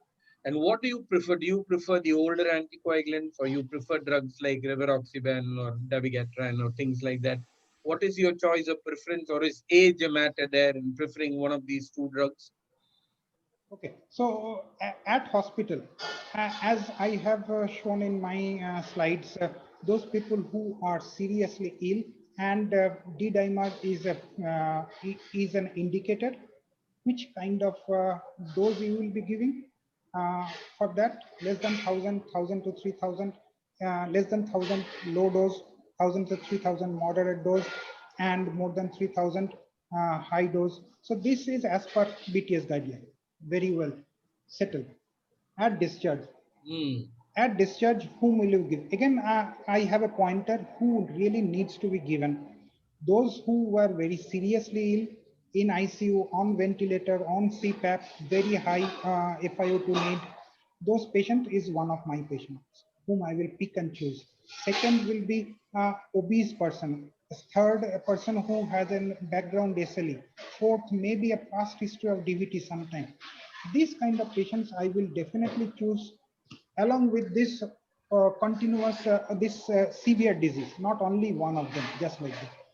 Along with the severe disease, I will choose those patients to receive at home oral anticoagulants. Which one? Again, I would prefer to choose any elderly patients more than 75. That's, I take it as an arbitrary cutoff. I take those patients for a max. And somewhere else, if the cost is not a factor, definitely again NOACs. If the cost is a factor, then our oral acetylcholine. That's how I go about it. Do you have any other questions? Otherwise, I have one question for you, Raj. You finish first. Yeah, there was a question about vaccination. Exactly. Do you recommend pneumococcal and influenza vaccination post-COVID? This is the last question from the audience. Definitely, sir. Definitely, Yes, sir. both of them are needed. I think And the guideline is very correct, and it is established. The same guideline of adult vaccination should be followed. Same thing, sir. Already they got a damage. We got a COVID pneumonia, so it's definitely like they should be prevented from all the annual this flu and this serious pneumonia and all. Definitely a logic to give both pneumococcal and flu vaccinations. Okay. Dr. Yura, just one thing struck me when you showed me those two CTs. Yes, sir. My first impression was, oh my God, this is a goner. Yes. Yes, sir. That was my first impression. Like at the back of my mind, I was saying, oh my God, something's really Yes. wrong with these guys. These guys come out. This is what I'm saying. There is no connect between radiological features and sometimes even your so-called viral markers like D-dimer, for example. I have True, had sir. patients with 2000 D-dimer. My first patient, when I think it was late January, I think, I had a patient with 2000 D-dimer. And I was shot, my hands were shaking. I didn't know what to do. So I called my friend, the vascular surgeon, and then he said, oh my God, my hands are shaking too. What shall I do? He said, okay, you give her low molecular weight heparin. So that's what I did. I gave her enoxaparin for 4 or 5 days and repeated it was down 600. I've done this in about 5, 6 people. And they've had no evidence of disease. All of them have been young, between 20 and 40 years without any pre-existing disease whatsoever. So my question really is that, is there some tipping point other than our clinical and our thing, that what do you think is the tipping point that tips these people off into a sort of whatever cytokine storm? Today there are people disputing the cytokine storm even for that matter, but I think that's a discussion for another day. What tips them into getting into a serious condition with this as such?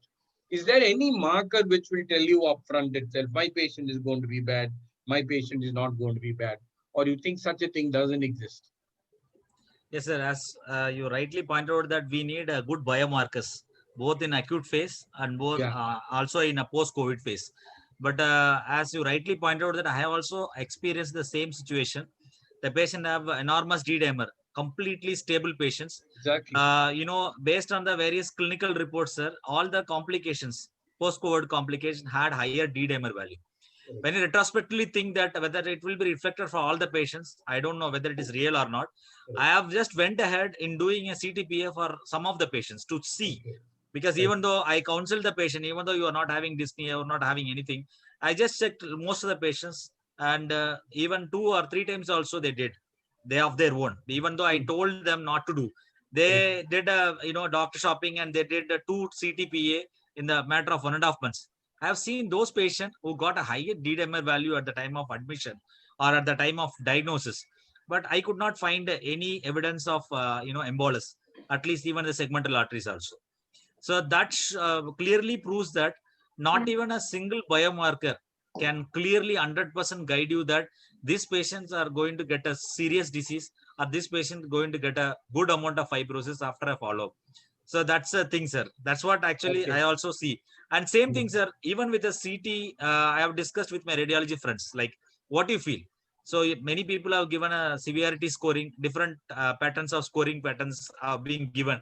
And other people, other physicians who are not pulmonologists, they are very much afraid on seeing the score, on seeing the value.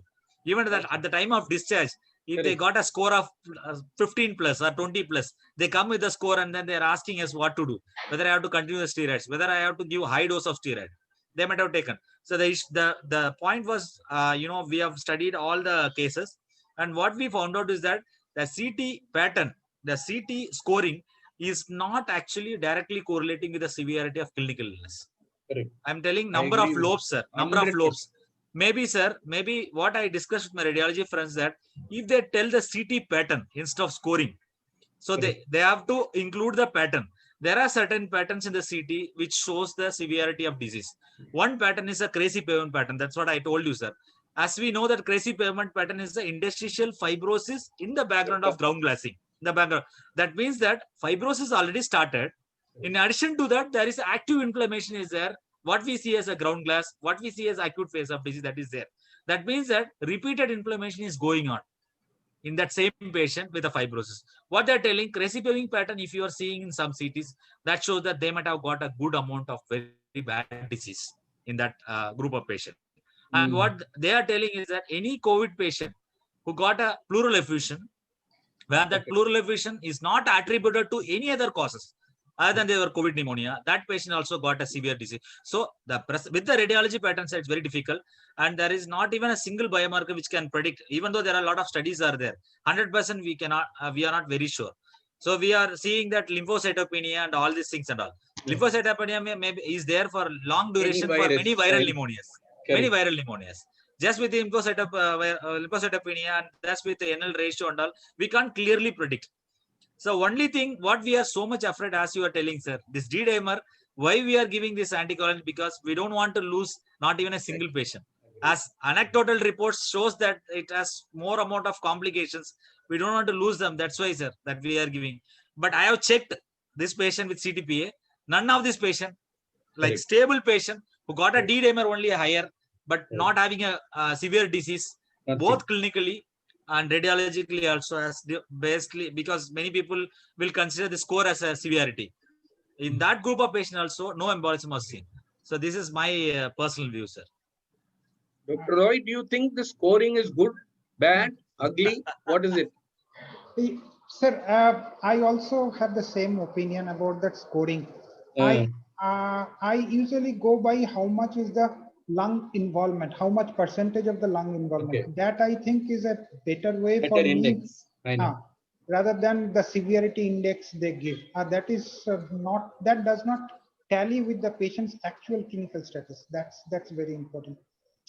Again, sir, you asked first, and what are the parameters you will be feeling afraid of when in that those are present in a patient? Yes, I will be afraid if that is an elderly patient, and I will be afraid if they are having associated diabetes. These are the two things with some more than 30% or 40% of lung involvement, percentage of the lung involvement. I'm not talking about the scores. I will be very afraid for these people. And I will try to give whatever I have heard, anecdotal or what, all those drugs, and hope and pray that they will come out.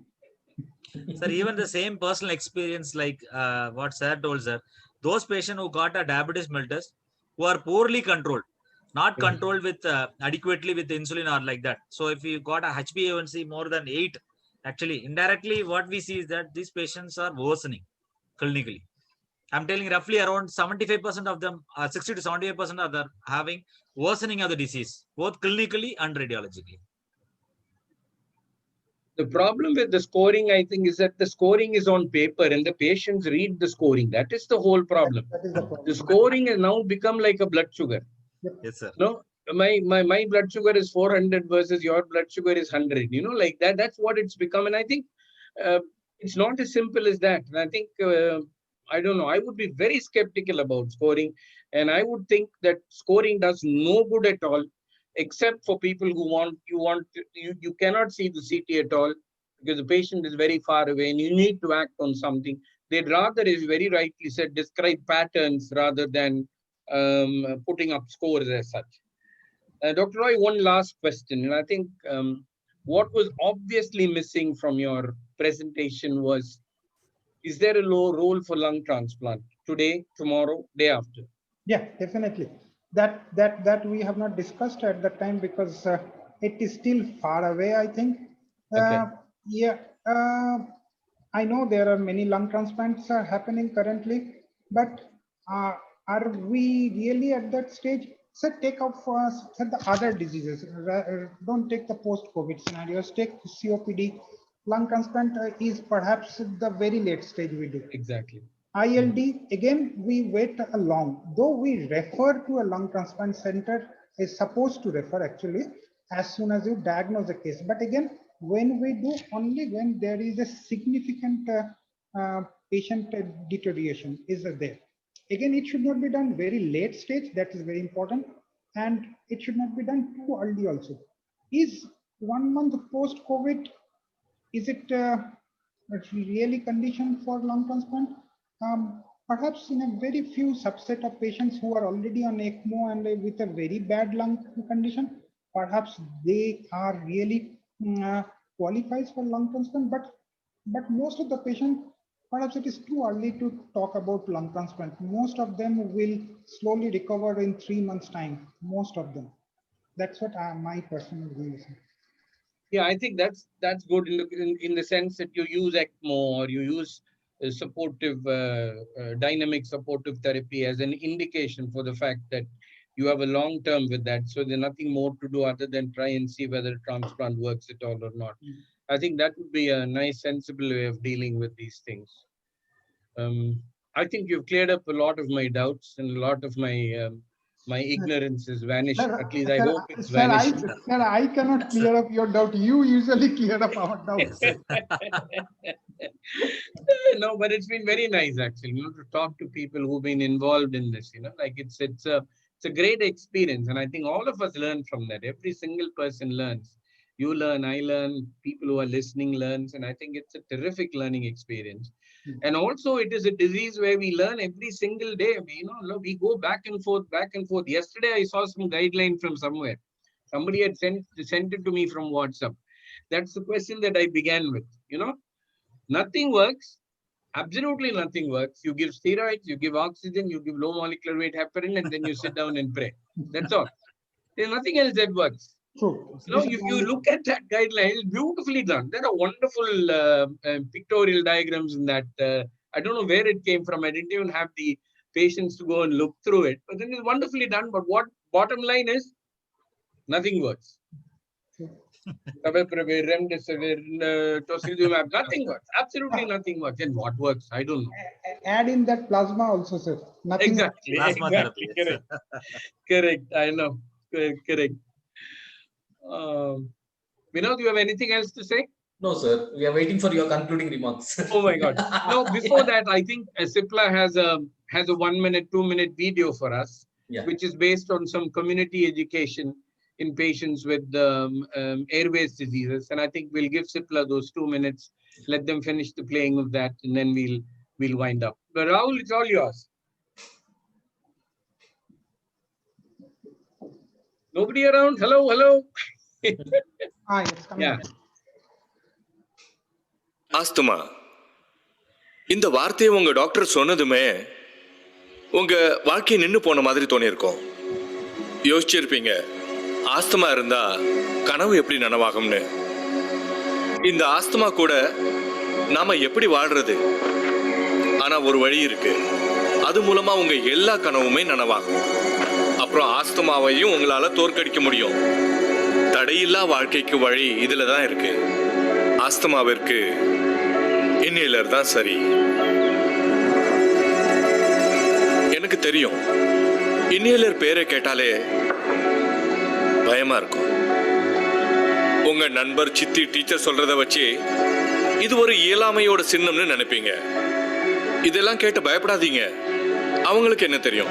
டாக்டர்களும் இதுதான் பாதுகாப்பான சிறந்த வழின்னு சொல்றாங்க. ஆஸ்துமாவிற்கு inhaler தான் சரி. இந்த ஆஸ்துமாவை பத்தி எனக்கு அவ்வளவா தெரியாது. அதனால நான் சொல்றத உடனே நீங்க ஏன் நம்பணும்? சரி வாங்க, நான் ஒரு 3 பேரை பத்தின கதையை சொல்றேன். இந்த 3 பேரும் உலகத்தையே ஜெயிச்சிருக்காங்க, ஆஸ்துமாவையும் ஜெயிச்சிருக்காங்க. இவங்க நம்பினது ஆஸ்துமாவிற்கு இன்ஹேலர் தான் சரி. உங்களுக்கு ஆஸ்துமா இருக்கு, உங்களால இது முடியுமான்னு எல்லாரும் கேட்டாங்க. மக்களை சிரிக்க வைக்கிறது ஒன்றும் சாதாரண விஷயம் இல்லை.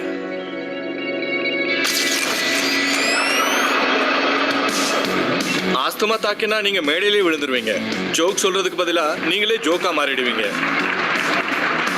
நீங்க ஆஸ்துமாவா உங்க இன்ஹேலரால தோற்கடிச்சீங்க.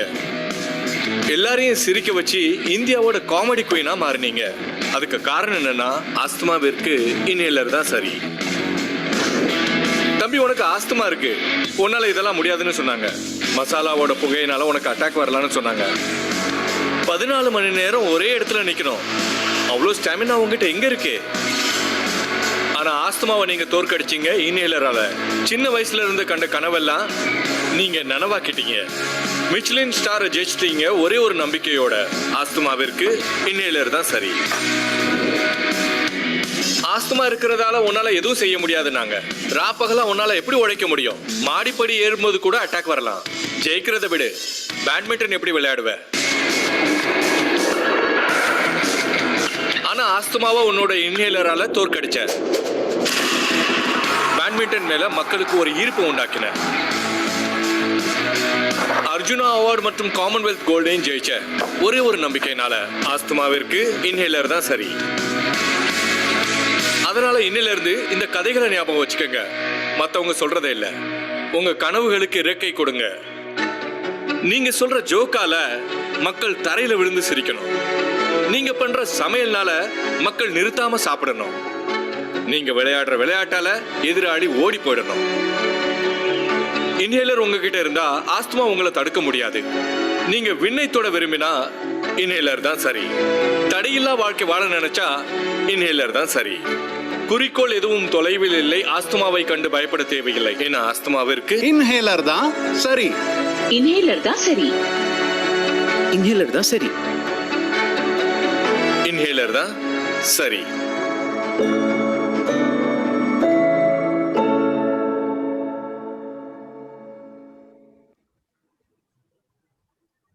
I have only one more suggestion in this to Cipla. Please. No, not to use it, the Cipla. Why only inhalers? Why not DPIs? Same thing we need on DPIs.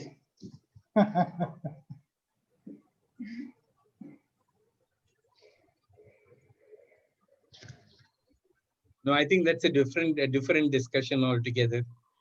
A lot of us are basically leftists, I think. So I think it may be a little difficult to come to some common ground on this. So I don't think we talk about this. But I think we can have a talk another day, whether these things really help at all or not.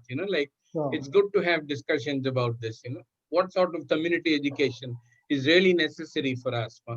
Yeah. With these types of celebrity-oriented things, will they work at all or not? They work in some people. There's nothing wrong with that at all. It does work in some people. But then, as I said, ultimately the responsibility for inhalers lies with us.